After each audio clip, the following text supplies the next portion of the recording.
Cassette সংগ্রহ করতে ভালোবাসেন ইরাকের এক বাসিন্দা। এ পর্যন্ত সংগ্রহ করেছেন 2,70,000-এর মতো ক্যাসেট। শুধু সংগ্রহই নয়, বিক্রিও করেন এসব ক্যাসেট।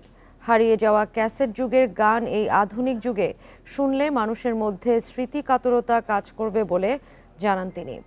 বান্ডেল থাকলে প্রতি সেনমানিতে টাকা বাঁচবে। বিকাশ সেনমানি বান্ডেল কিনে জিতুন প্রতি লেনদেনে। অতীতে বিনোদনের অন্যতম মাধ্যম ছিল ক্যাসেট। একসময় গান শোনার জনপ্রিয় অনুষঙ্গ ছিল এই টেপে জড়ানো ক্যাসেট। আধুনিকতার ভিড়ে যা আজ একেবারেই হারিয়ে গেছে। তবে ইরাকের বাগদাদের বাসিন্দা সাবা আল সুদানি আজও যত্নের সাথে নিজের সংগ্রহে রেখেছেন 2.5 লাখের বেশি ক্যাসেট। 70-এর দশক থেকে ক্যাসেট কেনাবেচার কাজের সঙ্গে জড়িত আছি।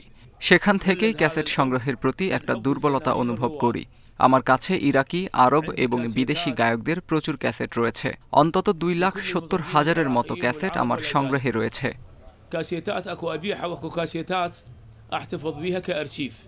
সাবার ক্যাসেট এবং পুরাতন জিনিস বিক্রির দুটি দোকান রয়েছে। পুরনো ক্যাসেট সংগ্রহের কারণ হিসেবে তিনি জানান, এমন অনেক গান রয়েছে যেগুলো ইউটিউবেও এখন পাওয়া যায় না, কিন্তু তার কাছে থাকা ক্যাসেটগুলোতে সেসব গান অতি যত্নে রয়েছে। প্রত্যেকের এসব গানের সঙ্গে স্মৃতি জড়িয়ে আছে। এই পুরনো গানগুলো তাদের প্রিয় ও কাছের মানুষের কথা মনে করিয়ে দেয়।